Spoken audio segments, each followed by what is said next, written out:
अस्सलाम वालेकुम रहमतुल्लाहि व बरकातुहू। उम्मीद करती हूँ आप सब खैरियत से ही होंगे।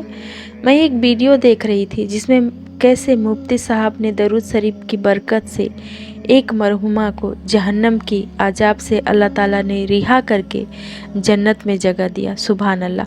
मुफ्ती साहब बता रहे थे कि एक मर्तबा का वाक़या है। एक खातून की एकलौती बेटी थी, उसका इंतकाल हो गया। उसके इंतकाल के बाद वो खातून बड़ी याद करती थी, हमेशा परेशान रहती थी। एक मर्तबा वो खातून कोई बड़े आलिम के पास गई और कहने लगी, हजरत मेरी बेटी इस दुनिया से जा चुकी है और मेरी परेशानी का सबब यह है कि मैं अपनी बेटी को देखना चाहती हूँ कि मरने के बाद वो किस हाल में है। उस बुजुर्ग ने उस खातून को एक अमल बताया और कहा, तुम घर जाकर ये अमल करो, इंशाअल्लाह तुम्हारी बेटी तुम्हारे ख्वाबों में आकर बताएगी कि वो किस हाल में है। उस खातून ने वजीफा पढ़ा और रात को सो गई। ख्वाब में उस खातून को दिखा कि उसकी बेटी जो है वो जहन्नम की आजाब में मुब्तला है। डामर का लिबास पहनाया गया है और उसकी लड़की चीख चिल्ला रही है।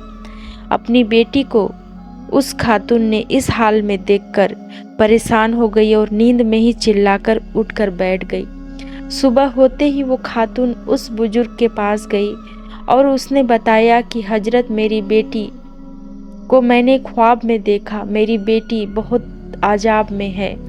इतना बात कहकर वो खातून परेशान अपने घर लौट गई। दूसरे दिन उन बुजुर्ग ने उस खातून की बेटी को ख्वाब में जन्नत में देखा और वो बहुत खुश थी, जन्नत में सैर कर रही थी। तब हजरत उस लड़की से पूछते हैं, ऐ बेटी तू कौन है? कहने लगी, बाबा मैं उस गमजदा माँ की बेटी हूँ जो आपके पास परेशान हाल में आई थी। मेरी माँ मुझे ख्वाब में जहन्नम में देखा था। हजरत पूछते हैं, कल तक तो तुम जहन्नम की आजाब में थी और आज जन्नत में कैसे? तब उस लड़की ने कहा, बाबा दरअसल बात ऐसा है कि जिस कब्रिस्तान में मेरी कब्र है उस कब्रिस्तान में एक आशिके रसूल गुजरा और उसने चलते चलते मुस्तफ़ा जाने रहमत पर मोहब्बत में डूबकर एक बार दरूद शरीफ पढ़ा और उस दरूद शरीफ का ईसा अलैहिस्सलाम सारे कब्र वालों को कर दिया।